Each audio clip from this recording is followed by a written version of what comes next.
August 14th, 1971, the US Treasury, Washington, D.C. A 44-year-old official named Kenneth Dam picks up a telephone. On the other end is a representative of the French government. The French want to convert $191 million in dollar reserves into gold, exactly as they are entitled to do under the Bretton Woods Agreement, exactly as they have been doing with increasing frequency for 2 years, exactly as the treaty America signed in 1944 explicitly guarantees they can do on demand without question. Kenneth Dam tells them the conversion cannot be processed. He does not tell them why. The why is that Fort Knox does not have enough free gold to honor the request without triggering the run that Nixon's advisors have been dreading for months. The official gold price is $35 per ounce. The market price is $44. That $9 gap is a measurement, a precise, public, undeniable measurement of how many people have concluded that the official price is a fiction. 3 days later, Nixon goes on television and closes the gold window, the dollar's convertibility to gold. The foundational promise of the entire post-war monetary system is suspended permanently. By 1974, gold trades at $180. By 1980, $850. Gold was not rising, the dollar was falling. And the gold market had been screaming that warning for 3 full years before any official would acknowledge it. Gold is doing exactly the same thing right now, and almost nobody is reading the signal correctly. Stay with me. Here is what most people get wrong about gold. Financial media describes gold as an inflation hedge, but the correlation between gold prices and consumer price inflation is unreliable over short and medium time horizons. Financial media describes gold as a safe haven asset, something that rises when stocks fall. But in sharp equity sell-offs, gold often falls alongside everything else as investors scramble for cash.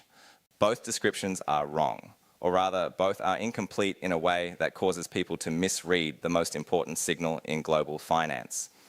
What gold actually measures consistently, reliably, across centuries is the gap between what a monetary system claims to be and what it actually is.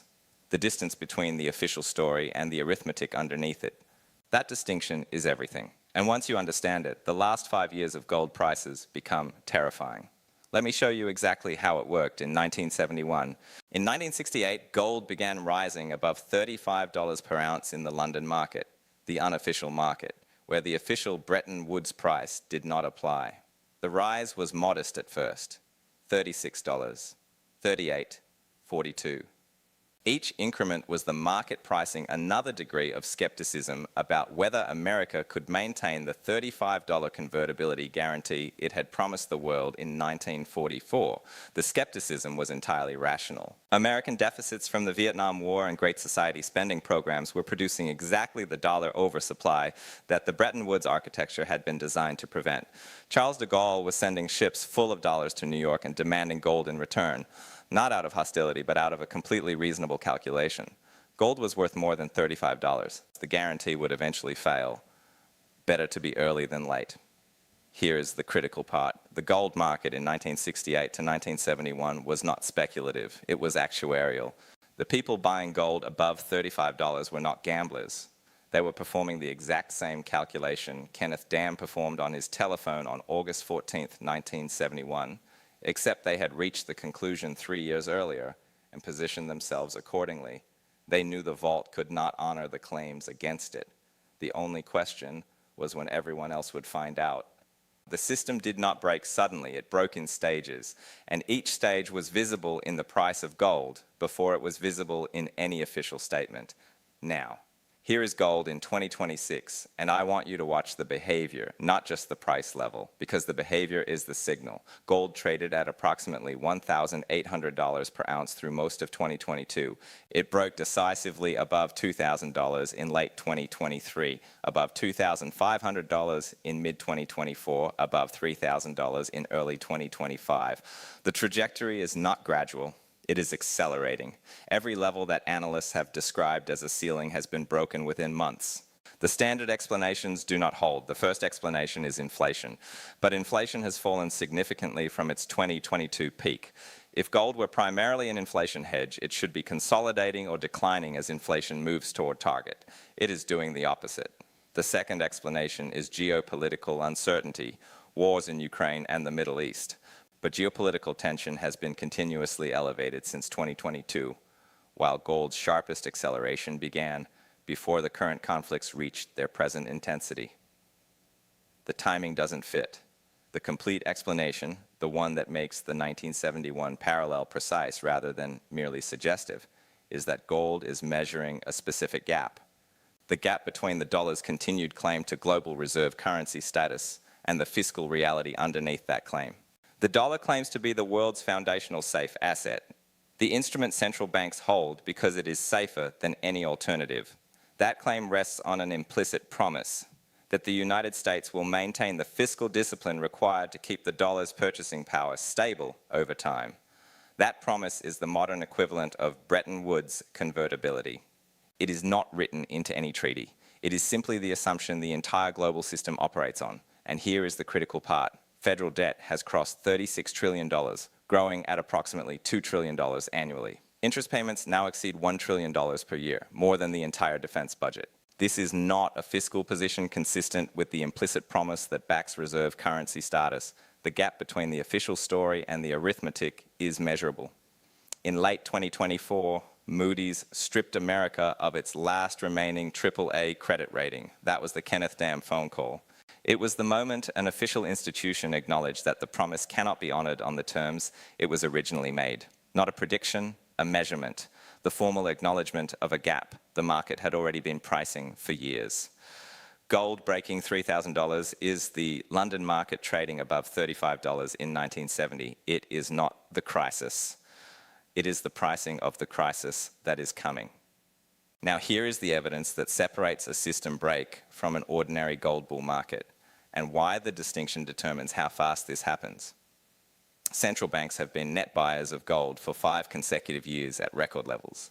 The largest buyers are China, India, Turkey, Poland, and a range of emerging market central banks, all of which have simultaneously reduced their dollar reserve holdings. These are not retail investors making speculative bets. These are sovereign institutions with multi-decade time horizons, making irreversible structural decisions about how they hold their national savings. In 1968 to 1971, it was France and Germany demanding gold conversion. In 2020 to 2026, it is China and India buying gold directly. The mechanism is different. There is no convertibility promise left to enforce, but the strategic logic is identical. Sovereign institutions that understand the gap between the dollar's reserve currency claim and its fiscal backing are accumulating the one asset that holds its value, regardless of what any central bank decides to do with its balance sheet. The one asset that cannot be sanctioned, cannot be frozen, cannot be printed. When Russia's dollar reserves were frozen overnight in 2022, every non-Western central bank on Earth received a permanent education. Dollar reserves are a claim on someone else's system. Gold is a possession. The dollar's share of global reserves stood at 72% in 2001. Today it is approximately 58%, 14 percentage points gone. And unlike 1971, there is no fixed price to defend. There is no window to close. The adjustment is happening continuously in the open, one central bank purchase at a time. The system has not broken tonight. Bretton Woods did not break the moment London gold traded above $35 either. Institutional inertia is real. The infrastructure of dollar dependence, commodity pricing, debt denomination, correspondent banking, central bank reserves, that has enormous momentum. Countries do not switch reserve currency systems casually because the transition cost is enormous. But the 1971 lesson is specific about what happens to the timeline once gold starts signaling. Once the London market was consistently trading above the official price, Bretton Woods had roughly 3 years before Nixon's Sunday night address. Not because gold caused the collapse, but because the gap between what the system claimed and what the market was pricing compressed the timeline in ways that no amount of official management could offset. Gold at $3,000 is not the equivalent of $35 in 1968. The system has already absorbed the first shock.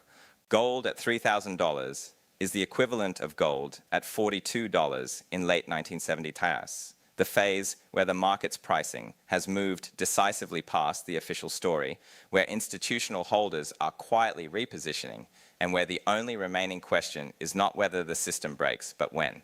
Kenneth Dam's phone call was not the beginning of the end of Bretton Woods. It was the end of the beginning. The moment operational reality finally caught up to what the gold market had been saying for 3 years. The people who read the London gold price correctly in 1968 and acted on it were not prescient. They were simply reading an available signal honestly, while everyone around them insisted the official price was real.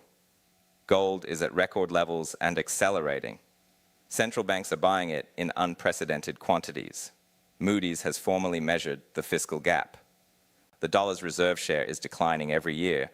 Alternative payment infrastructure is operational. Every indicator that preceded the 1971 break is present today at larger scale with more institutional confirmation and with alternatives that are far more developed than anything that existed when Nixon walked to that television camera. The global system is not breaking tonight. It broke in stages between 1968 and 1971. This one is breaking in stages between 2020 and whenever the modern Kenneth Dam phone call happens. Subscribe if you want to keep reading the signal before the announcement arrives. And I want your argument in the comments. In 1971, Nixon's Sunday address was the formal acknowledgment of what the gold market had been pricing for 3 years.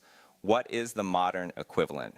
Is Moody's downgrade the phone call, or does something larger still need to happen before the world admits what gold is already telling us? Drop your answer below. The clearest argument gets pinned.